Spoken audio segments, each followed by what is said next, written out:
Estamos en el Coti, una de las estaciones antro del metro de Berlín. Mis tacos y el antro igual de relucientes. Por antro entiendes aquí el espacio en donde convergen personas de trasfondo migratorio diverso, gente que va de fiesta, bares hipsters, restaurantes vietnamitas, kioscos, drogadictos, dealers y una verdulería abierta 24/7. Antro aquí como telón de fondo de ese espacio inundado por otredades. Antro aquí implicando que el mito alemán de la integración social es una narrativa fallida. Antro sin ser tan antro como los he visto en otros lugares, o mejor dicho, todo un antro berlinés. Vas a ver varios locos, pero no te van a robar, apuñalar o matar. Al salir del tren, un poeta callejero nos ofreció improvisar un verso secreto a cambio de algunas monedas. Juró que sus versos tenían la capacidad de hacer vibrar al universo a una velocidad más rápida. Al lado de una mujer obesa en silla de ruedas a la que le colgaban peluches cantaba un Ave María. Para mi sorpresa, y creo que para la de todos, cantaba muy bien. Cantaba y extendía un plato vacío que apoyaba sobre su muslo. El día de hoy vamos a hablar sobre las heterotopías, tal vez uno de los conceptos menos elaborados pero más conocidos de Michel Foucault, de quien voy a hablarles un momento para que tengamos contexto. Proveniente de una familia muy privilegiada de médicos, Foucault asistió a una escuela jesuita de élite, fue un niño altar y de joven cargó la expectativa de ser médico. Pero de Foucault se supo muy temprano que era un niño diferente, un niño bastante dark, que tenía cuadros de tortura por Goya colgados en los cuartos, le gustaba infligirse daño y que eventualmente intentó suicidarse a los 22. Razón por la que su padre lo llevó a ver al psiquiatra más importante de Francia, Jean Delay, en el Hospital Sainte-Anne en París, lo cual sería de sus primeros encuentros con una institución que sería objeto principal de su obra. Foucault era homosexual, adepto a ciertas prácticas sadomasoquistas, y se involucró en diferentes escenas del gay, del underground y los márgenes en Francia, Suecia, Alemania, al igual que en diversas luchas sociales del momento, mientras su carrera avanzaba ininterrumpidamente al tope de la Academia Francesa. ¿Cuál es la obra de Foucault? Se podría decir que Foucault es un historiador filosófico, con un proyecto de una historia crítica del pensamiento. Una pregunta sería, ¿cuál es nuestra relación con la información acerca del mundo y acerca de nosotros mismos? ¿Cómo es coleccionada, organizada, pensada al respecto? ¿Y cómo eso nos afecta? ¿Cómo eso nos moldea nuestros deseos? ¿Cómo eso nos disciplina? Si tuviera que resumir el argumento de Foucault de una manera muy cruda, sería la siguiente. El poder y el conocimiento están íntimamente conectados. Claro, Foucault elaboró su propio concepto de poder, por lo que es tal vez más conocido, ese poder disperso, descentralizado que conocemos por su metáfora del panóptico. Y elaboró también una manera de entender el conocimiento, las premisas del conocimiento. Les leo. En una sociedad, los diferentes cuerpos de aprendizaje, las ideas filosóficas, las opiniones cotidianas, pero también las instituciones, las prácticas comerciales y las actividades policiales, las costumbres, se refieren todos a un cierto conocimiento implícito, un conocimiento especial para esa sociedad en específico. Y ese conocimiento es lo que hace posible la aparición, en un momento dado, de teorías, opiniones, prácticas.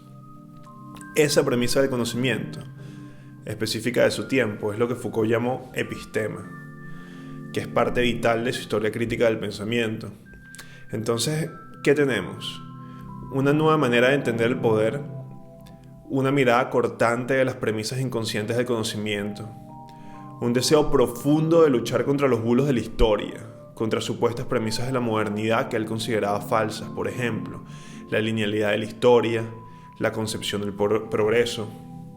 Un método con el que Foucault abordó sus diferentes arqueologías, sus genealogías, sobre la policía, la corte, la prisión, el cementerio, doctores y psiquiatras, la clínica, la sexualidad, el poder, el habla, el conocimiento. Diferentes espacios arquitectónicos y discursivos. Él elaboró una historia espacial, o la intervención del azar en la aparición histórica. Una historia de lo otro, de lo excluido por la regularidad, por el sentido, por la estructura, en fin, por las reglas de la historia tradicional.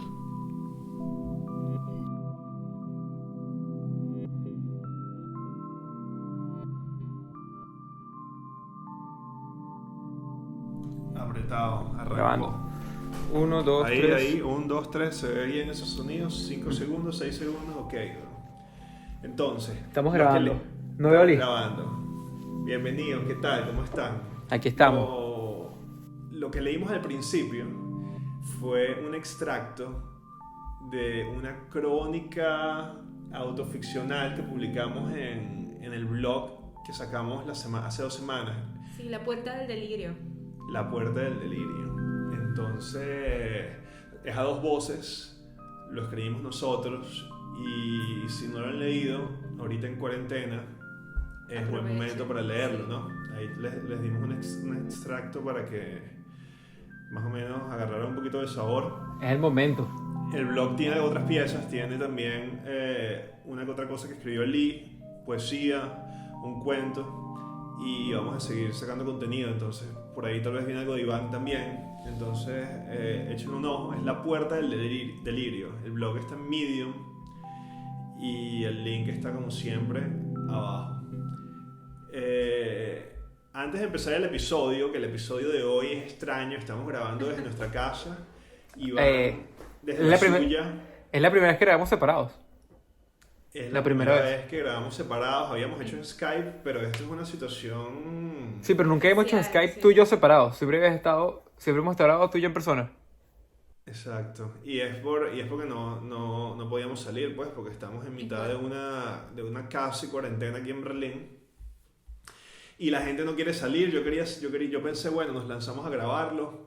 Creo que no está bien. Era mejor ejemplo, yo creo que lo hiciéramos por acá. Sí. Entonces, el episodio de hoy es sobre las heterotopías.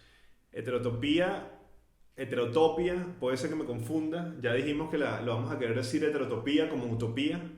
Y es sobre las heterotopías. Y originalmente iba a ser sobre Berlín. Queríamos hablar un poco de la ciudad de Berlín. Pero pensamos que el tema de las heterotopías va muy bien con la situación en la que nos encontramos actualmente, que es, bueno, toda la crisis del coronavirus. Exacto, entonces heterotopías y el coronavirus es más o menos lo que vamos a hacer. Pero Antes también vamos de- a hablar un poco de la experiencia acá en Berlín y quizás cómo Sí, estamos. podemos hablar de Berlín perfectamente. Y antes de ¿Berlín Berlín bajo el COVID-19 o Berlín? ambos, O- Berlín Ambos, regularmente y Berlín bajo el COVID-19. A ver a qué llegamos. Al principio, antes de arrancar con eso, yo quería más o menos, ahorita que la gente está en su casa y necesita como tanto contenido, hacer más o menos un reporte de cine contigo, Iván. Habíamos hablado, creo, de hablar algo del Berlinale. O dime tú, ¿qué ahorita en esta situación de crisis le recomendarías tú a la gente que mirara? ¿Qué hay por ahí? ¿Qué estás viendo tú? ¿Qué te apasiona en este momento? Bueno, me gustaría, hay 2 versiones de mí, ¿no? Está la versión que yo creo que yo estoy viendo, lo que me gustaría estar viendo, y están las cosas que en verdad estoy viendo. Empecé a ver la adaptación de Guerra y Paz de Tolstoy, de la película esta rusa, que, no sé, es larguísima. Son 4 partes, la primera parte dura casi 3 horas. No sé, es inevitable, yo creo que proyectar toda la situación actual sobre todo sobre lo que sea que uno consume. También he estado jugando demasiado videojuegos. Ha sido una consecuencia. No, el trabajo está paralizado, es decir, no hay mucho ¿Qué en verdad estás que hacer. jugando? Verga, Final Fantasy X, un juego del PlayStation 2. Imagínate. Es decir, De vuelta al old school, es que bueno. tremendo juego, Aquí tremendo juego. Estamos grabando a miércoles. Sí. Jueves, perdón. Ya son Más allá 4 de eso- días, ya son 4 días oficiales de cuarentena, o sea, y no Sí. sé, 4 días, vamos por el Final 4 días Fantasy. duro. Final Este- Fantasy, ya. No, Se lo está voy a acabando. terminar. Lo voy a terminar. Yo me acuerdo que cuando yo lo jugaba de chamo era demasiado largo y ahora como que lo voy a terminar y es como que mierda. Mira, Netflix. ¿Qué me dirías de Netflix que hay por ahí que viste que Bueno, te resaltó? ahorita es una oportunidad para ver los documentales de Ken Burns. Hay unos cuantos por ahí, son largos, son buenos. Está la serie de... ¿cómo se llama? Es decir, más allá... Lo que pasa es que también ahorita me he dado cuenta, y lo estaba leyendo en Twitter el otro día, que en Netflix en verdad no es una buena librería de contenidos, sino es una librería de sus contenidos. Que en verdad cuando tú tienes que verlos en masivo te das cuenta, le ves ¿sabes? Les ves los cortes y les ves la estrategia de ellos porque no está diseñado para ser consumido de esa forma. Pero hay algo que me quieras mencionar de Netflix que para la gente que lo tiene, pues, porque para que lo tienen. Es decir, yo les recomiendo a todo el mundo que aprovechen esta sesión y se abran su cuenta del Criterion Channel, que tiene un poco de clásicos. Lo pueden hacer con un VPN, cuesta básicamente lo mismo que el Netflix y tienes acceso a una fuente es decir, ahí está todo desde, yo qué sé, De Sica, Fellini, no sé, los clásicos, no sé por qué es italiano, quizás por la cuestión de la crisis, no sé, hay de todo ahí, es hecho por el Criterion Collection, lo recomiendo muchísimo.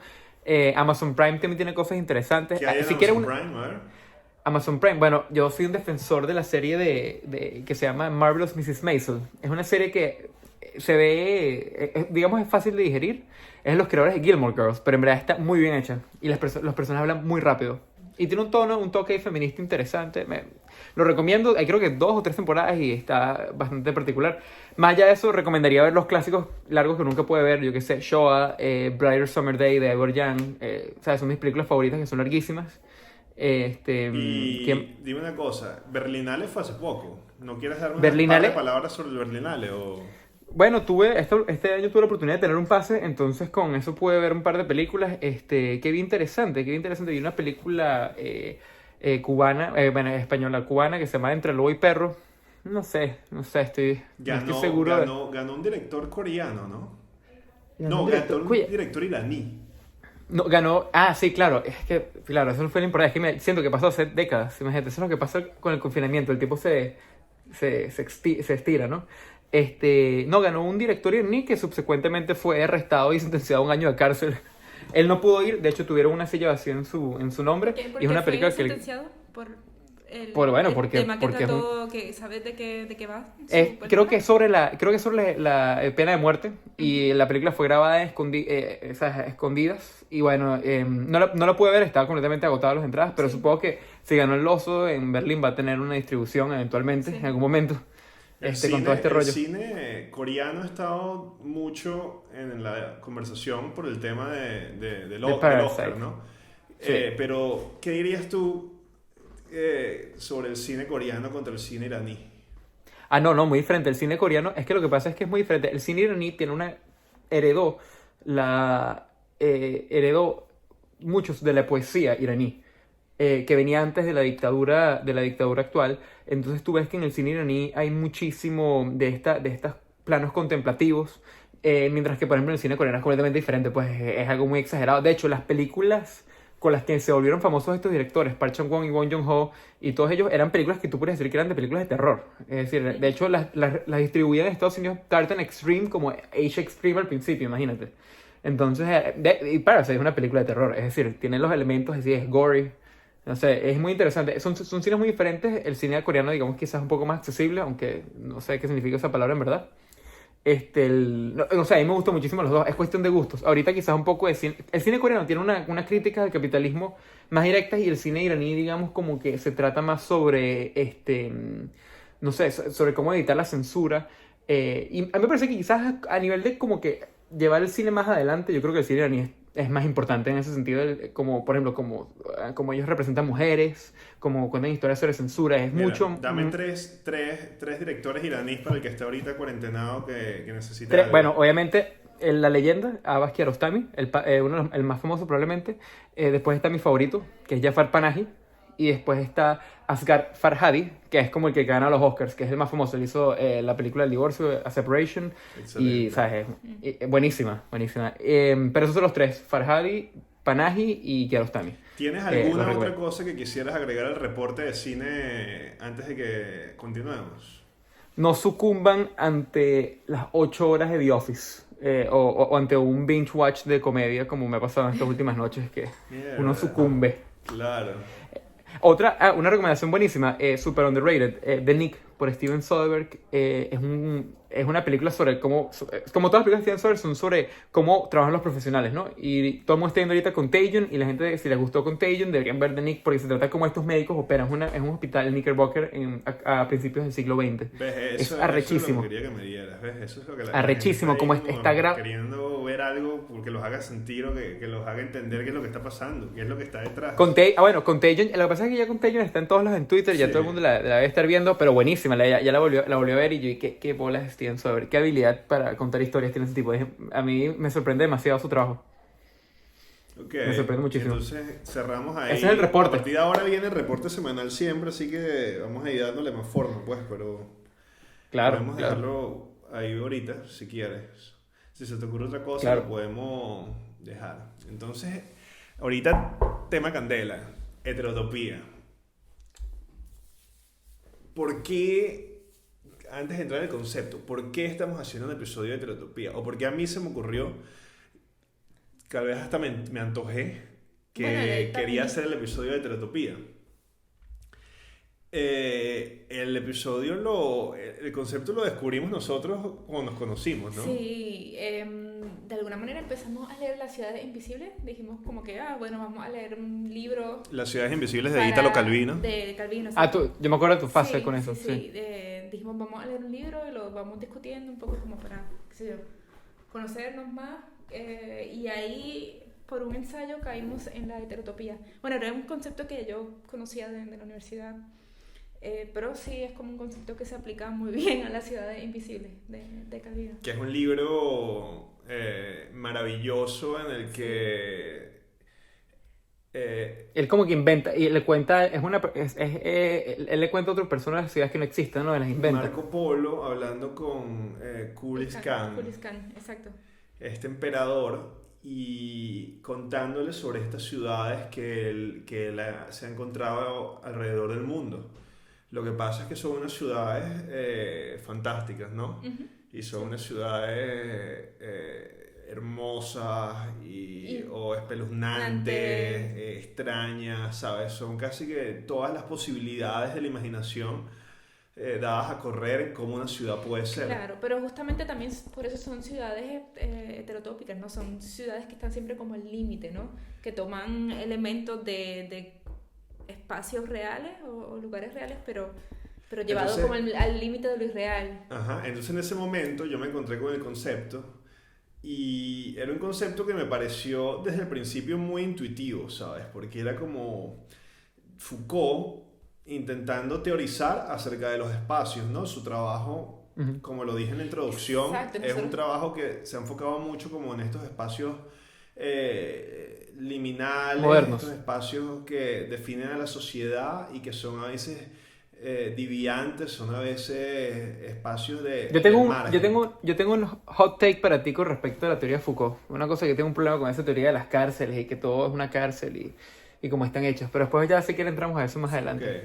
Ajá, entonces, dentro de esta teorización del espacio, donde la mayoría de la gente solo piensa en el espacio a veces como el espacio público y el espacio privado, ¿sabes? Yo creo que la mayoría de la gente esa es la única distinción que hacen acerca del espacio generalmente, capaz espacios del gobierno y una que otra cosa. Pero Foucault era intentando llevar un paso más para allá, crea o teoriza un poco la heterotopía. Entonces, ¿en dónde es que él, más o menos, en dónde es que él desarrolla el concepto? Él desarrolla este concepto en una serie de ensayos, pero el primero de ellos fue The Other Spaces del 67, los espacios otros. Y este ensayo se inserta en la propuesta de Foucault, que es como hacer una historia del pensamiento, una historia crítica del pensamiento. Y inicialmente este ensayo va sobre otras cosas, pero bueno, es que donde introduce el término de heterotopía, lo menciona, pero realmente no abunda sobre este concepto, ¿no? Luego lo sigue elaborando, incluso hace como una especie de taxonomía, de clasificaciones de los distintos tipos de heterotopía. ¿Sabes? Para mí Sí. era intuitivo porque yo sí siento en mi vida, en la calle, he tenido de la experiencia como que la sensación de que sí hay unos espacios que son, ¿sabes? Inquietantes, intensos, ¿sabes? Incompatibles, que te dan esa sensación, un espacio otro, ¿sabes? Tal vez la manera más corta, cruda de definirte heterotopía de entrada para comenzar sería como un espacio otro, un espacio de lo otro, ¿sabes? De lo diferente. Y eso a mí me pareció súper acertado, ¿sabes? Que alguien estuviera como que intentando definir eso, porque era un espacio que yo he vivido, ¿sabes? Que yo he estado en uno que otro. Entonces, eso me pareció interesante y le quise meter. Y es difícil, o sea, ¿cómo definirías tú este espacio? Porque yo poniéndolo muy resumido, muy sencillo, diría que es el espacio diferente, pero ¿cómo es que él intenta definirlo, pero lo deja también como abierto? Yo creo que él sí traza una definición bastante clara del concepto de heterotopía. Y está ¿Qué sería inserto para ti? en ¿Cómo un lo sistema. entendiste tú que era el concepto? Bueno, para entender el concepto tienes que entender también otros conceptos. Tienes que entender lo que es un emplazamiento. Uh-huh. Y básicamente una heterotopía es un contraemplazamiento, ¿no? Okay. Y qué es un emplazamiento es una relación entre dos puntos, ¿no? El espacio para Foucault está construido por distintos tipos de relaciones que hasta se justaponen, ¿no? O sea, él piensa en el espacio como... Él piensa en el espacio, en Como las relaciones de la gente como, o de las subjetividades que él lo traspasan o que con él se relacionan. es que hay distintos tipos, ¿no? Okay. O sea, es tanto físico como... ¿Me puedes dar un ejemplo de emplazamiento? Es que hay distintos tipos de emplazamientos, ¿no? Okay. Hay distintos tipos de emplazamiento. Si no me equivoco, o sea, el emplazamiento interior, ¿no? Eh, Entonces el emplazamiento interior podía ser una arquitectura religiosa, una arquitectura judicial, puede ser un colegio, tal vez un hospital, una cárcel. Ajá, Sí. Para Iván, que nunca escuchaba este concepto, pregúntanos, Ivy, ¿cómo de entrada? ¿Qué es lo primero que te preguntas? Él habla, estos son espacios, es decir, ¿cuál sería un ejemplo de estos espacios? Por ejemplo, yo qué sé, una estación de policía, algo así. Es que sí. Justamente- Iván, pero ¿por qué se te ocurre así de manera intuitiva que una estación de policía es una heterotopía? Bueno, porque primero, bueno, por lo general es un ambiente bastante masculino, ¿no? Por lo general, ¿no?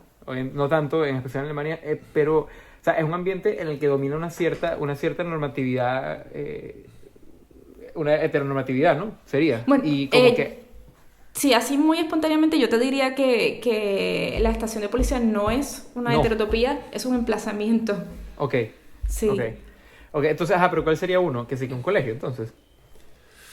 O sea, la definición es abierta, ¿no? Pero, por ejemplo, lo que son, por ejemplo, cortes, policía, colegios, son lugares que capaz están ahí, son lugares discursivos, ¿no? Son lugares para mantener un poco, tal vez una hegemonía del momento, o son lugares que piénsalo que como vienen del gobierno, pertenecen como a la estructura normal de las cosas. Pero no son heterotopías, son emplazamientos. No son heterotopías, por eso son emplazamientos. Entonces, una heterotopía es más como un lugar que no está dentro de este régimen hegemónico, como lo podría decir Foucault, más general. Entonces, yo creo que son, imagínate como espacios más oscuros. Sí, yo creo que antes que nada debemos de hablar un poco sobre cómo Foucault ve entonces, el espacio. déjame que te hagamos exacto la división de todos los espacios para que veas más o menos cómo, dónde encaja la vaina. Sí. Entonces, el espacio para Foucault era importantísimo. Ese es el punto de partida. Sí. Para poder entender todo esto. O sea, antes que nada, Foucault considera que el saber es un acontecimiento que tiene un espacio determinado. Por tanto, si la forma en cómo uno aborda el conocimiento cambia según el espacio, ¿no? O según la configuración espacial. Otra cosa importante es que Foucault considera que estamos en la época del espacio, ¿no? En donde se dan como una simultaneidad de relaciones en el espacio, en donde también esto determina las prácticas afectivas. Y otra cosa importante es que Foucault considera que el espacio son relaciones entre puntos, entre series, entre cosas, y estas relaciones tienen un orden y una estructura determinada, ¿no? Y esto es justamente lo que él llama emplazamiento, ¿no? Son relaciones entre cosas con una estructura específica, ¿no? Okay. Y el espacio son lo que construye el espacio son una serie infinita. Bueno, son series de relaciones, ¿no? El espacio está lleno de series de relaciones. Ok, y entonces el espacio es importante. Él dice que el espacio es vital en esta época donde nos encontramos y que está basado en las relaciones. Él habla de emplazamientos, que es su definición del espacio, y habla de diferentes tipos de emplazamiento, por lo menos 3. Entonces, sí. sin meternos demasiado a fondo, para primero tener una imagen general, está el emplazamiento más común, que es el interior, que son los espacios que reproducen los saberes, las normas y los discursos. Ahí es donde yo te decía que entra, o sea, los colegios, las cortes, las cosas religiosas, los hospitales, sí. Son instituciones del gobierno, y esto, en realidad estos espacios lo que buscan es que el sujeto se integre a la hegemonía. Claro, tú vas al colegio a aprender un currículum y después la policía está ahí para que tú te comportes de una manera. O sea, hay un discurso, hay unos saberes y hay unas normas. Y esos saberes pueden ser esta serie de normas, ¿no? El discurso chavista, o puede ser un discurso del gobierno de Merkel. O sea, hay diferentes discursos, pero esas instituciones están ahí para mantener el discurso del que está en el poder. Y eso es el primer espacio, que es el primer emplazamiento. Sí, el ejemplo clásico de Foucault que él usa para discutir estos tipos del espacio es el panóptico. Okay. Sí. Ese es interesante. Ajá. Que ya lo mencioné un poco en la introducción. Claro, y es conocidísimo. Claro, es la metáfora de cómo funcionan también muchos de estos espacios, ¿no? Un panóptico es un tipo de cárcel en la cual se puede ver todo desde el centro, ¿no? Es una cárcel que tiene un cierto tipo de estructura que desde el centro uno puede mirar. Exacto, básicamente tiene una visión panorámica de todo lo que ocurre, ¿no? Y lo importante es que la gente no sabe no puede saber si los están mirando o no. Ese era un concepto de Jeremy Bentham, que era este filósofo economista inglés, y que Foucault en su trabajo redescubre y lo rediscute a través de estas diferentes instituciones. O sea, él usa el panóptico más que la arquitectura original inglesa de cárcel, o como se le ocurrió a Jeremy Bentham, era una metáfora a cómo funciona el poder muchas veces en la actualidad, ¿no? Él lo transfiere y él lo utiliza en diferentes discusiones, la metáfora del panóptico, para hablar de todas estas instituciones y cómo esas instituciones funcionan así. Tal vez un ejemplo muy clásico es: tú no vas a la universidad tal vez un día vestido de loco porque sabes que todo el mundo te va a ver y que eso va a ser súper extraño, y esa presión que tú sientes sobre ti, eso es un mecanismo de poder, y ese mecanismo de poder justamente funciona, él lo explica, funciona como el panóptico, ¿no? Como sabes que la gente te está mirando y como sabes que la gente te va a ver, capaz tú decides no salir a la calle del supermercado de peluca rosada porque puede que te vea tu jefe o puede que te vea alguien. Entonces, ¿cómo explicas eso? Hay unas reglas y más o menos lo que él hablaba en su trabajo, ¿no? Pero entonces tenemos los espacios interiores, los emplazamientos del espacio interior, que son todos estos espacios que reproducen las normas clásicas. Las normas, sí, que sobre todo buscan que el sujeto se inserte, ¿no? en lo que son estas normas, que reproduzcan este tipo de normas o de discurso, o bueno, sí. El segundo era el emplazamiento virtual. Ahí no leí mucho lo que él discute sobre este espacio. Sé que no es un espacio físico, sino es un espacio lógico. Ajá. Y que bueno, que está caracterizado por las relaciones móviles o inestables. Y bueno, el ejemplo más clásico es el Internet, ¿no? El Internet, sí. Y lo interesante es la tercera, que es a donde queríamos llegar, que es el emplazamiento del espacio exterior. Entonces, si quieres, cuéntanos del emplazamiento del espacio exterior. Exterior, ¿qué tú querías decir sobre primero sobre este? O sea, esta es la tercera categoría. Si ya hablamos de los edificios institucionales y ya hablamos del Internet, la tercera categoría es lo que él llama los espacios otros, o sea, esta Sí. es la categoría en donde está la heterotopía. O sea, sobre este espacio es importante saber que este espacio primero mantiene relaciones con los otros emplazamientos, ¿no? Particularmente con el primer emplazamiento. Y los utiliza, pero a la misma vez los contradice, ¿no? Y Entonces por es eso, un espacio que contradice las normas y el saber institucional. sí, o sea, pero siempre manteniendo como ese referente. Ok. Ajá. Entonces, O sea, si no está, digamos, como que ese referente inicial, entonces no puede existir Claro. la contradicción. entonces aquí lo que me pareció interesante era que Y él otra cosa- menciona la utopía. o sea, Otra cosa sobre estos espacios es que se mantienen en el límite, ¿no? Siempre hay como una parte que queda dentro y otra parte que queda afuera, ¿no? Justamente es como mantener esta condición liminal. Claro, y entonces él dice dos tipos. Uno, la utopía, y otro, la heterotopía. La heterotopía. Me pareció interesante que la utopía él lo considerara al lado de la heterotopía, ¿no? Porque yo no lo había pensado, yo siempre pensaba en la utopía como este espacio perfecto en el contexto de la discusión política, pero la utopía lo define él como un espacio que no existe, o sea, ¿no? Exacto, son espacios que no se pueden localizar físicamente.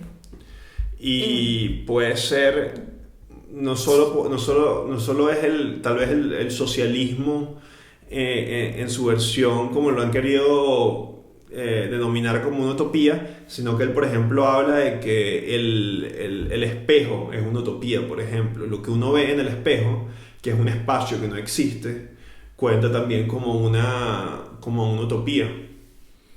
Y Son lugares donde existe la perfección, pero por esto mismo no son lugares que existan en el mundo material. no existen en el mundo material, claro, pero entonces tal vez que digamos que un planeta del espacio imaginado es una utopía también. No tiene que tener una connotación de que sea bueno o malo, simplemente es un espacio que no existe dentro de lo que conocemos, ¿no?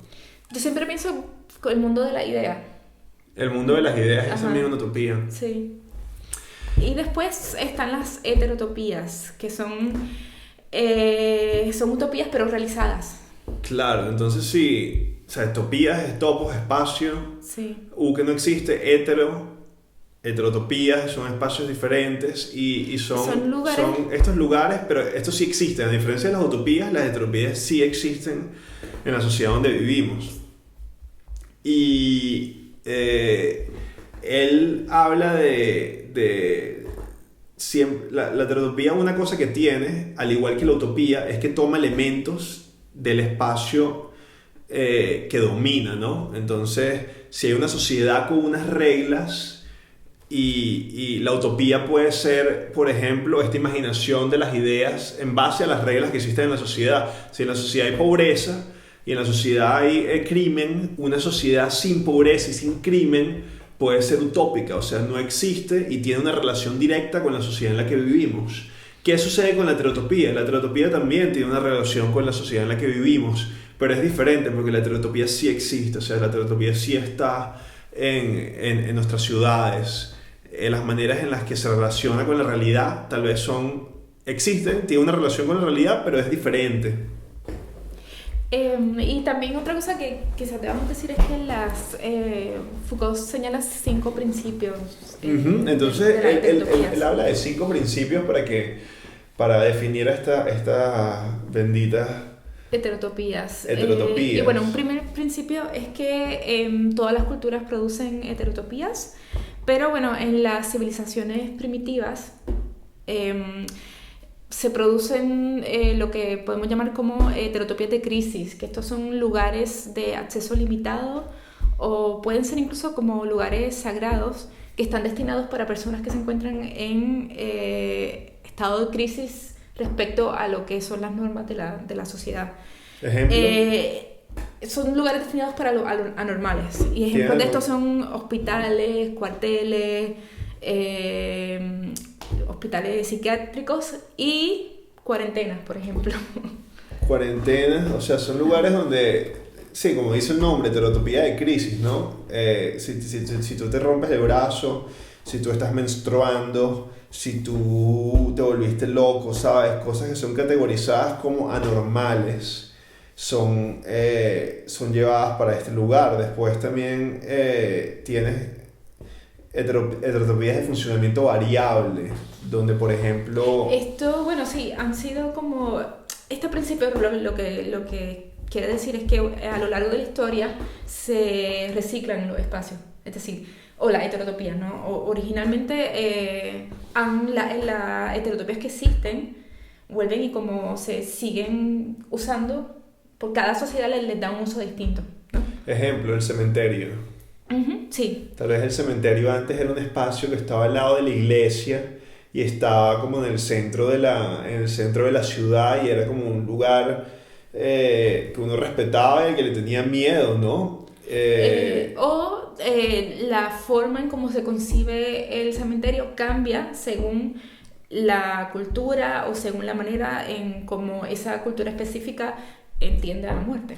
Claro, y capaz ahorita, en la actualidad, el cementerio es un lugar donde más bien va como que un poeta rockero y se sienta a fumar un cigarro, ¿sabes? Se toma una foto para el disco. Como la forma en cómo se presentan los muertos. Hace como 10 años atrás en Puerto Rico, por ejemplo, se puso de moda que se insinuaran como...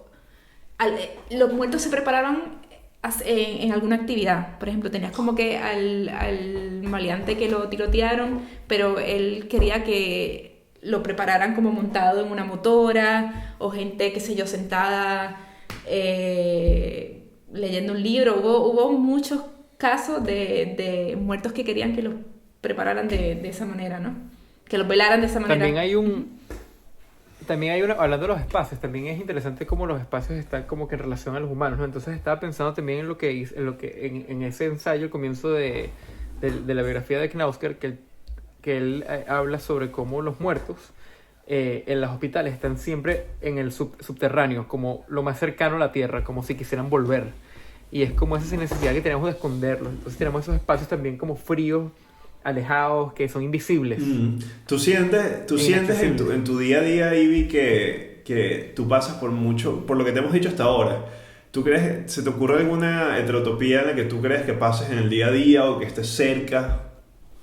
No sé, es decir, también es como que yo siento como que la manera en que yo me muevo entre espacios es siempre entre como que el metro y el lugar al que tengo que ir, ¿no? Nunca hay como que... No es como que estoy explorando nunca. Eso yo creo que es algo uno hace de niño, ¿no? En verdad, uno siempre tiene los espacios de trabajo y los espacios que uno va y quizás los automarcados o los espacios de consumo. Pero más allá de eso, quizás es un museo, no sé, pero no hay como que... O sea, no siento como que yo estoy explorando que sí que hospitales o farmacias o... Mira, no sé. pregunta a ustedes dos, capaz a verse de break. Kotbusa Toa, que es un espacio más o menos Blade en el centro Runner. de Berlín, queda en el municipio de Kreuzberg, y es un espacio que mencionaste tú un poco en la introducción que leímos. Es un espacio donde hay mucha migración, donde una verdulería que abre 24/7, vendedores de drogas, se reúne mucho loco. Tú considerarías eso una heterotopía, ¿no? Esto es como una estación de metro, para que se lo imaginen los que no conocen Berlín, que es parte de todas las ciudades. O sea, es una estación que capaz está sucia, donde te encuentras a uno que otro borrachín por ahí, y donde es el punto de encuentro como de una parafernalia muy loca. Y esto es nada más, capaz para que les dé una idea un poco más. ¿Tú eso lo considerarías tú como una heterotopía? Yo no estoy tan segura, porque, o sea, por el hecho de que hayan, digamos, como otredades, no necesariamente lo llamaría heterotopía. O sea, no alcanza que haya locos y que esté sucio para que sea una heterotopía. No, yo creo que tiene que ¿cuál es la relación que se guarda con ese espacio, con el emplazamiento, ¿no? Y esa sería como que la primera pregunta que yo me haría.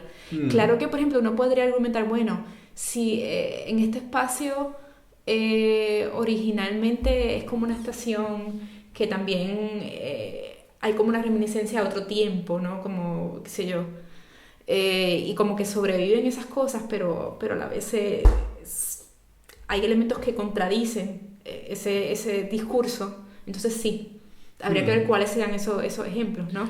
Por ejemplo, o sea, ahora mismo, ¿no? Que estamos, bueno, en cuarentena, muchas tiendas han cerrado. O sea, si pensamos las tiendas como metáfora del capitalismo, ¿no? De pronto ver como que todas estas tiendas clausuradas, algunas le han puesto cinta, como que para gente, o hay ciertas partes a las cuales uno puede entrar, pero hay ciertas partes que no, o hay ciertas cosas que se pueden vender y hay ciertas cosas que no, porque el gobierno dijo que, bueno, hay ciertas cosas que son de necesidad primaria y otras cosas que no, entonces uno entra de pronto a este espacio que de por sí tenía como que un discurso, ¿no? Y ahora mismo hay partes que no son accesibles o hay partes que contradicen a ese discurso. Eso sí sería una heterotopía, ¿no? Desde mi punto de vista. Pero el Corpus Tour de por sí, porque uno encuentre otredades... ¿Cómo está ahorita no, con o sea, claro que creo, es que... Claro que deben haber heterotopías por ahí escondidas, ¿no? Okay, pero habría avanzando. habría que preguntarse qué tipo de heterotopía o qué lo hace heterotopía ese espacio. Porque la cosa se complica más, porque Ivy, Ajá. escúchate esto. El siguiente tipo de heterotopía es heterotopía de contradicción. Entonces, y de esta heterotopía, un ejemplo es el cine o el teatro. Entonces, ¿cuál es la definición? O sea, el cine por el espacio, ¿no? Son espacios en donde se justaponen muchos tipos vamos, es un lugar real en donde se dan como una justaposición de espacios que son incompatibles, ¿no? Ejemplo, el teatro, porque se escenifican muchos tipos de espacios, el cine también, casi lo mismo que el teatro, los parques de diversiones. El ejemplo que discute Foucault es las alfombras persas, ¿no? Porque ahí tienen geometría que a su vez es como un espacio sagrado y que remiten a los 4 puntos cardinales. A mí también se me ocurre, por ejemplo, centros comerciales que también a veces son como temáticos.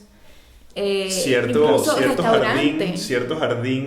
Los jardines, por ejemplo, restaurantes que también son como temáticos y de... Ok, entonces eso lo entiendo. O sea, hay un tema de deviación y hay un tema de crisis, pero también hay un tema de justaposición y de juntar varias cosas en un lugar, ¿no? Hay lugares que de repente... yo con esos lugares tengo un problema, ¿sabes? Uh-huh. Yo cuando me encuentro con un parque temático extraño, como que no pertenece ahí, ¿sabes? Que es como... ¿Sabes? No sé si sabes lo que te digo. Siento que es algo que es más común, por ejemplo, en Estados Unidos. En Estados Unidos siempre es muy frecuente estos espacios que emulan otros espacios. Por ejemplo, Las Vegas. Exactamente. Las Vegas, por ejemplo, para mí, y eso es un espacio que yo... y yo creo que es una heterotopía que yo no disfruto totalmente. O sea, o me da una sensación de que no... Esa juxtaposición de arquitectura y de relaciones que se generan que no son nada naturales, me da un poco de grima, no sé por qué, ese es de las que menos me interesan. Sí, no, esa es horrible, pero también, por ejemplo, en el caso, yo me pregunto, por ejemplo, ¿cuáles habrán en Venezuela, no? O sea, es como, por ejemplo, en Venezuela pasa mucho que están estos espacios que tenían un significado y con la revolución se los cambiaron el significado para adaptar las nuevas. ¿Se te ocurre algún ejemplo? Entonces es como... No sé, es decir, lo que pasa es que tampoco es mi campo, pero estoy seguro que podría preguntarle a unos amigos míos. Bueno, así, from the top of my head, diría, por ejemplo, PDVSA, las oficinas de PDVSA, que anteriormente eran oficinas donde trabajaba la gente y después volvieron universidades para endoctrinar a la gente. Claro, pues estas serían heterotopías del segundo principio, ¿no? Y si te imaginas como que capaz una sala que tenga como una santería y una brujería, claro, en un edificio de gobierno que originalmente era una petrolera, pero ahorita está politizado, sí, y tiene como que unas cosas religiosas ahí juxtapuestas. Eso, por ejemplo, es un buen ejemplo. Un ejemplo, el Teresa Carreño, cuando utiliza el Teatro Teresa Carreño, uno de los teatros más importantes en Caracas, cuando empezaron a hacer sacrificios de santeros ahí, es decir, vainas muy locas. Entonces, que te pones a ver. ¿Sabes? Como estos espacios también no son eternos, sino que van evolucionando y te puedes apoderar de ellos, ¿no? Y cambiarlos. Tú personalmente, ¿con qué espacios crees que interactúas? Ya te lo pregunté un poco, pero o también te lo puedo preguntar a ti. ¿Con qué espacios crees que interactúas más en tu día a día? ¿Tú crees que tú interactúas mucho con los espacios del gobierno o en los espacios institucionales? ¿O crees que eres más una persona de espacios privados? ¿Usas muchos espacios públicos en Berlín? Yo, mm, más o menos, o sea, depende. Me tengo que mover por la ciudad, ¿no? Quizá a veces, qué sé yo, sentarse en un parque, tomar algo por ahí. Una de las cosas que a mí como que más siempre me ha enamorado de Berlín fue el tema del espacio público, en esa división como que más sencilla que yo hacía originalmente, ¿no? A mí me gusta mucho el parque, o sea, yo no sé en qué de estas categorías, hoy todavía nos falta un par, podría entrar el parque o no, como un espacio heterotópico, pero a mí el parque es un espacio que me gusta mucho.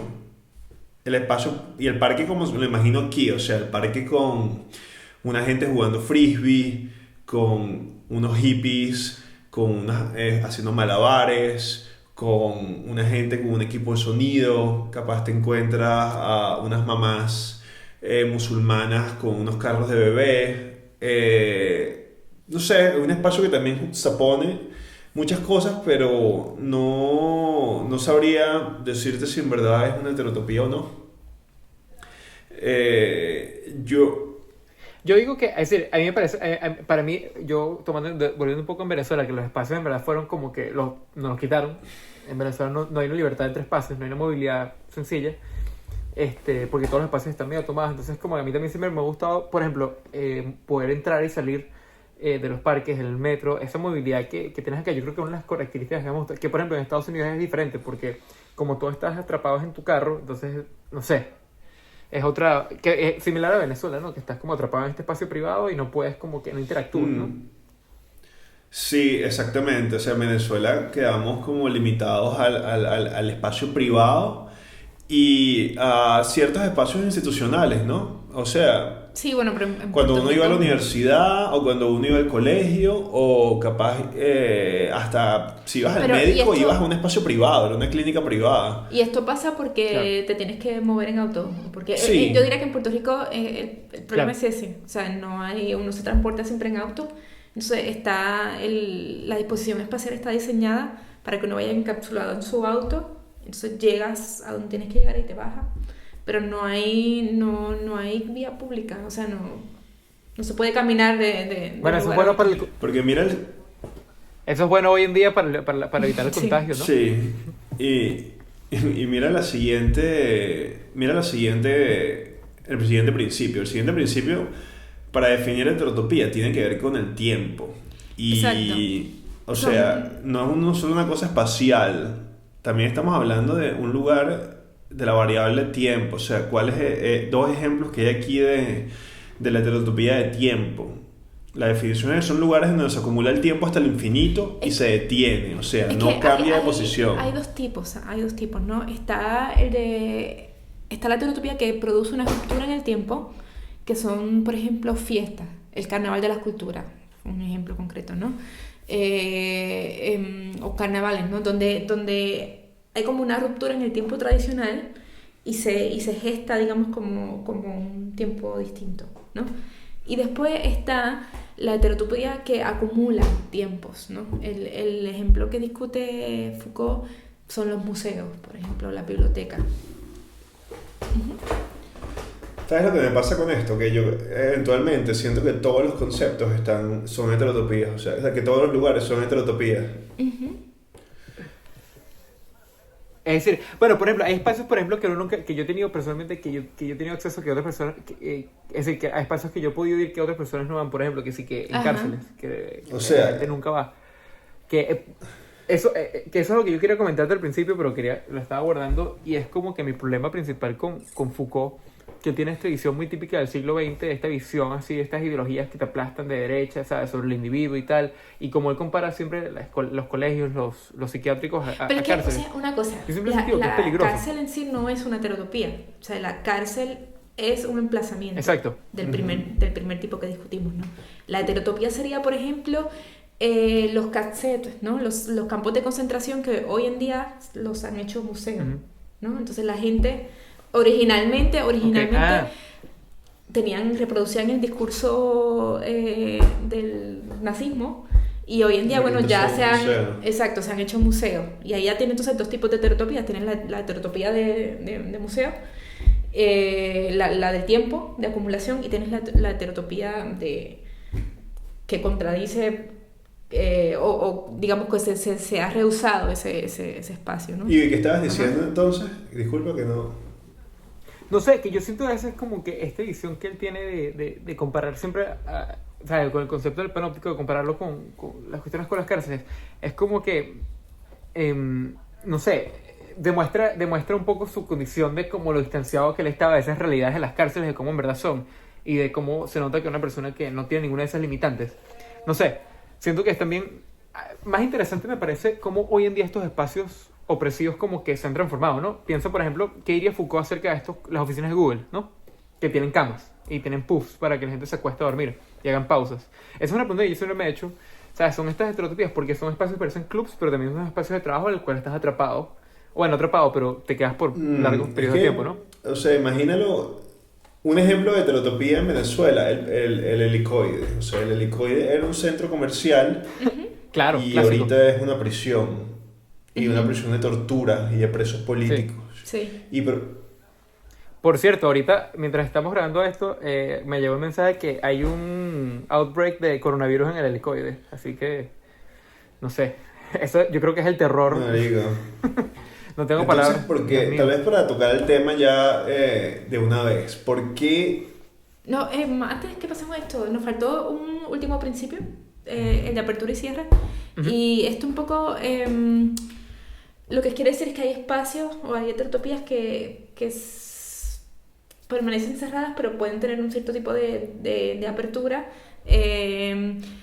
a través de comportamientos específicos o ritos, ¿no? Ejemplo, grupos religiosos o partidos políticos, ¿no? Solo como para hacer esta aclaración antes que pasemos. Sí, yo capaz aquí tenía un textito que era como que para concluir el concepto. ¿Cuál es el problema del concepto? Que es súper interesante, pero es súper difícil de explicar, o sea, hemos luchado ahí un poco. Es un concepto abierto, o sea, no es hay demasiados lugares que califican como heterotopía, entonces ya eso es un poco confuso y le faltarían como que tal vez definir un poco más los principios para poder decir claramente qué es y qué no es heterotopía. Para que vean una cosa, yo tengo aquí una lista de todas las aplicaciones, o sea, papers y ensayos que se han escrito aplicando la heterotopía a diferentes cosas. Entonces, por ejemplo, ejemplos son arquitectura árabe islámica, instalaciones environmental installation, instalación ecológica, el Museo de la Isla Pacífica, no sé cuál es ese, la Citadela en la ciudad de Los Ángeles, el Palais Royal, y alguna que otra arquitectura de fábricas de la época industrial francesa, la Biblioteca Pública de Vancouver, los cuartos donde se hace el trading de acciones en la bolsa en Londres, o sea, ciertos memoriales fascistas de Italia, como organizaciones privadas de viviendas en Sudáfrica, un sitio budista en Katmandú, baños públicos underground en Hong Kong, el barco transatlántico, sitios pornos en el internet, el cibercafé,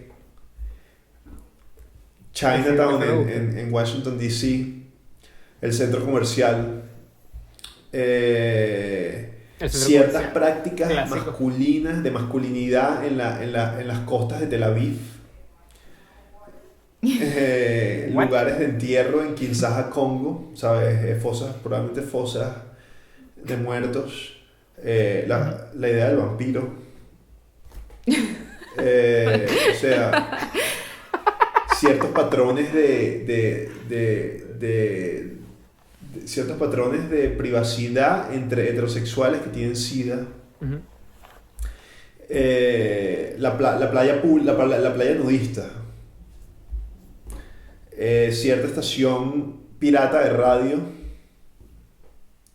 El jardín de Derek Jarman. Ni puta idea. Hospitales, bueno, no, eso no, mala aplicación. El cementerio de Abney Park en Londres. El jardín persa. El cementerio lunar. Facebook. Espacios ultra ortodoxos en Israel. El asilo flotante, que no sé cuál es. Y no, modelos numéricos.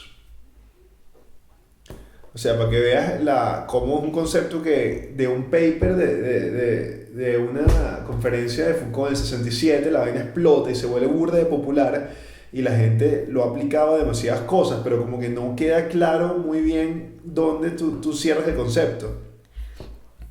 Sí, bueno, muchos teóricos le han criticado que el concepto en ciertas ocasiones como es contradictorio, esencialista, o que no estuvo desarrollado tan a fondo, ¿no? Sí, aquí tengo. Aunque los usos de los relatos de Foucault sobre la heterotopía son desconcertantes, las heterotopías se entienden de manera más productiva en el concepto de la insistencia de Foucault en marcar la diferencia y su adopción como herramienta de análisis para iluminar las características multifacéticas de los espacios culturales y sociales e inventar otros nuevos.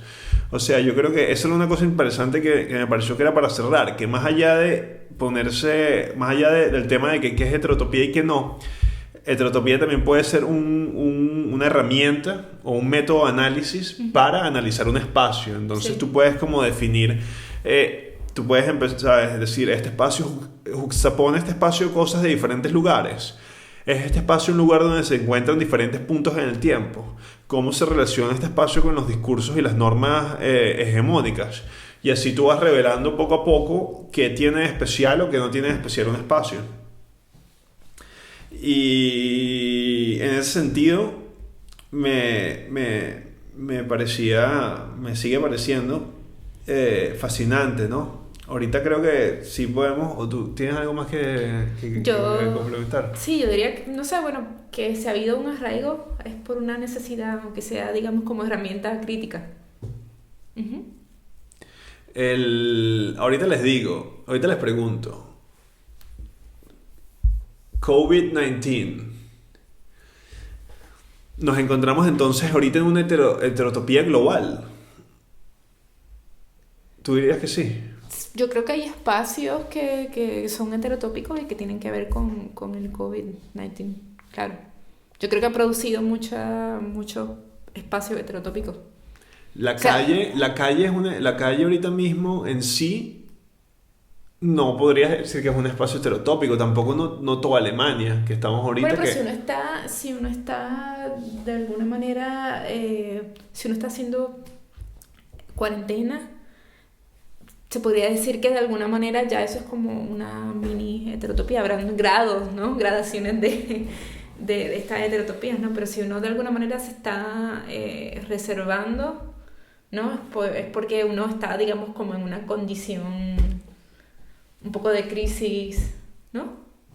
O sí, como una condición especial respecto a lo que sería como la norma del diario vivir. Entonces sí, es como una pequeña heterotopía. Habrán gradaciones, como dije, ¿no? Después está el enfermo que está en hospital realmente en cuarentena, que nadie lo puede tener, o sea, no puede tener acceso a esa persona. ¿Cómo te ha afectado a ti personalmente, Ivy, el tema? O sea, cerrar los cines. ¿Cuándo fue el momento donde tú te diste cuenta que esto era en serio y cómo ha afectado eso tu vida? Yo creo que cuando cerraron los cines, mentira. O sea, me lo creo. No, en verdad no. Pero no, honestamente se ha afectado mucho a nivel personal, no solo por cuestiones de trabajo. Es horrible, es bastante catastrófico para mí.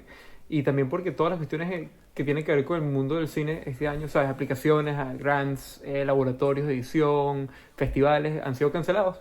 Y, o sea, yo no, o bueno, o si no cancelados, se han pospuesto. Entonces es catastrófico. Ha destruido esos espacios, en cierta forma. Es el antiespacio, si lo piensas de una forma. Es horrible. Obviamente eso es un punto de vista quizás más de lo que yo trabajo, ¿no? Pero si te pones a pensar, las consecuencias globales son muy graves. No, ahorita que llegó a Venezuela el virus, no me puedo imaginar cómo va a ser, eso va a ser una tragedia. No sé, yo solo nada más ver con lo que pasó en Italia, no sé. Me ha hecho entender que el mundo no está listo para todo esto, ¿no? Fue como la primera vez que, Me recordó mucho el paro en Venezuela. o sea, juntándolo con lo de Foucault y la linealidad del tiempo y el progreso, ha sido como una situación que me ha recordado que no necesariamente todo tiene que ir siempre para mejor, o que hay posibilidad de que suceda algo y el mundo como que se vaya a la basura. O sea, Puede pasar, claro. Claro, pero es que también imagínate que si tú te encuentras en cualquier momento de los 90s y tuviste más o menos una vida en la que te fue bien, uno podría tener la impresión de que las cosas siempre iban mejor. Más o menos dentro de líneas generales iban siempre a mejor, ¿no? Capaz antes de la crisis y todo, que eran como esos 25 años que fueron los 90 hasta el 2005, donde parecía que ya no iban a haber como que más crisis, no iban a haber más guerras, sí. y todo iba a ir mejor, ¿no? No sé, y esto para mí ha sido una situación así como que clara de que en verdad en cualquier momento puede pasar algo y puede haber una guerra mundial y puede pararse todo y puede empezar el desastre, ¿no? Es decir, ¿qué aprendimos en Venezuela? Literalmente en Venezuela, ¿cuál es la lección ahí? Que todo puede siempre literalmente acabarse, pues. Un país se puede acabar. Alemania se puede acabar. Sí, pero imagínate que para mí la guerra y el conflicto se habían convertido en una cosa como que muy nacional en ciertos países como que problemáticos, ¿no? Entonces ya no sentía que la crisis global no existía. Lo que existía eran crisis nacionales en ciertos países que eran como que, bueno, ¿sabes? Una noticia más en el mundo global, pero no era el fin. O sea, por ejemplo, lo que es la crisis financiera, que fue una cosa que pegó en el 2008 y que sí tiene una categoría global, para mí no es, tal vez porque soy economista, no es una cosa tanto de entrar en pánico, porque yo sé que cómo funciona el sistema capitalista es a través de crisis y después recuperarse de las crisis, y no es una cosa que necesariamente sea mala o buena, ¿no? Es cómo funciona el sistema. Esto, por ejemplo, en algún momento sí me abrió la posibilidad de que sí puede haber una... Porque imagínate, bueno, el COVID-19, fino, es una gripe y te recuperas. Y bueno, va a morir mucha gente, lamentablemente, pero imagínate que si hubiera un virus bioengineered, biodiseñado, que fuera una vaina que te matara. Listo. Y lo sueltan. O sea, imagínate que si con el COVID-19, que es un virus que no te mata, y que coño, más allá, si eres una persona normal, gente joven, asustada, con asco, que no quieren que se lo den, imagínate el día que se sepa que hay un virus suelto que te mata de una, que es una cosa diseñada para matarte, que es demasiado fuerte. ¿Qué sucede? Ahí sí creo que se acaba todo instantáneamente, ¿no? Sí. Eso existe, el Anthrax, por ejemplo, es eso, ¿no? Sí, tal vez un poco más contagioso. La cosa es que recuerda que hay una cosa que tú no puedes ser, si es muy letal, no puede ser tan contagioso porque se muere la persona, ¿sabes? Claro, exactamente, tiene que haber un balance, eso lo estás escuchando otro día en Sam Harris, que tiene que haber un balance entre mortalidad y contagio. ¿Sabes? Porque si mata que 50%, nadie le da, porque todo el mundo se muere, ¿entiendes? Entonces no puedes pegarlo. En cambio, tiene esa incubación larga, se muere el 10%, un 5%, 1%, que es bastante alto. Entonces, sí, no sé, o sea, es muy, muy, muy loco. Tomar en cuenta que, tipo, vamos a conocer en que se va a morir de esto, pues. Yo estaba pensando en eso. Sí, todavía no ha pasado para mí. Pero estadísticamente va a pasar, ¿no? Ese es el número, ¿no? Y supuestamente le va a dar al 70%, por eso también. Sí, eso lo dijo la canciller. Pero bueno, no sé. Volviendo a Heterotopías y Berlín. ahorita que estoy pensando así como que en qué lugares de esta ciudad. Berlín tiene un aeropuerto que quedaba en el centro de la ciudad. Ah, eso es bueno, sí, claro. Y era el aeropuerto original Tempelhof, que se usaba antes, y es como un poco como el aeropuerto de La Carlota para los que conocen Caracas. Y es un aeropuerto que dejó de funcionar eventualmente porque la ciudad creció alrededor de él y lo cerraron y abrieron no un hace aeropuerto tanto. más grande afuera, ¿no? Pero no cerró hace tanto, es decir, cerró hace un par de, creo que hace un poco más de 10 años. El último Sí, vuelo, sí. exacto, creo que había unos vuelos todavía, pero no eran Y bueno, vuelos ya comerciales, sino ¿Por eran dónde otro queda? tipo de ¿Dónde vuelos, queda ¿no? esto exactamente? Tempelhof. Ah, ok, bueno. Claro, entonces explicándole claro. para los que no conocen. Sí. Y eso No, y es lo importante, es eso decir, lo que importante es originalmente era un aeropuerto, ahorita es un Era- parque público. pero es que también, pero tuvo varias transformaciones, porque primero fue un aeropuerto nazi, que lo nazi, Sí. y después fue el otro lado, después los aliados lo utilizaron para los puentes aéreos, para salvar. Exacto. Los famosos puentes aéreos, por eso ese metro se llama la Plaza de los Puentes Aéreos, y después se volvió, y después, bueno, se mantuvo, pero es interesante un espacio que primero fue del mal, no digamos del fascismo, después se utilizó para salvar vidas, y después como que volvió a ser un parque, entonces como se ha transformado a través de los años, ¿no? Y después utilizó como campo de refugiados, recientemente. Y ahorita recientemente ha sido utilizado como campo de refugiados. Y son en la infraestructura, una de las pocas infraestructuras nazis que quedan en Berlín. O sea, es que literalmente es arquitectura, esa arquitectura neoclásica fascista que te disminuye. Y ahí metieron... Ustedes saben que hay en esos edificios que quedan, ¿no? Ahí es donde estaban haciendo los campos, donde Creo que tenían es ahí. Los refugiados. refugiados. Ok. Y Sí. habían hecho alguna que otra exposición de arte Ajá. para que veas la juxtaposición de Ajá. locuras que pueden suceder en un mismo lugar, ¿no? No, es un espacio loquísimo. De hecho, hay un podcast de arquitectura que habla sobre espacios. Lo escuché y se olvidó el nombre. Muy mala mi recomendación, pero lo voy a buscar y lo voy a poner en la descripción. Que habla la historia de Tempelhof en inglés. Buenísimo. Súper interesante. Ver un video. Recordar un momento especial totalmente olvidado. Compartirlo entre birras y risas para olvidarlo de nuevo como si nunca hubiera pasado. Volverlo a encontrar tiempo después. Eso es un ejercicio de la felicidad, nunca de la nostalgia. Vemos en la pantalla de mi laptop cómo Ander baila con dos chicas desconocidas de la calle. Personas que nunca habíamos visto en nuestras vidas, pero que ese día bailaban con nosotros. Y hoy, en una pantalla de mi sala, como tantos otros que conocimos frente a esa estación del metro. Hablar con desconocidos. Para el que vive en un lugar donde el desconocido se le teme, se le desconfía, puede sonar como una labor desquiciada, una cosa que no se hace. Para el que vive en Berlín y que siempre está ocupado, quedarse hablando con gente en alguna esquina insospechada es una pérdida de tiempo. Irse rápido a resolver algo es la necesidad de su existencia. Yo, por mi lado, argumentaría que las partes más reales de mi vida han sucedido pateando la calle, recorriendo kioscos con una actitud de que la rumba somos nosotros y el que quiera unirse está invitado. En ese oficio que es la calle, Ander Signetar, de entrada, bailando frente a un grupo de gente en la entrada del kiosco, es un artista. Un artista tal vez también sea el viejo mago de larga cabellera que creaba cierta excitación en la peña del kiosco con su inusitada visita. No se ve en el video qué tipo de cerveza estábamos tomando.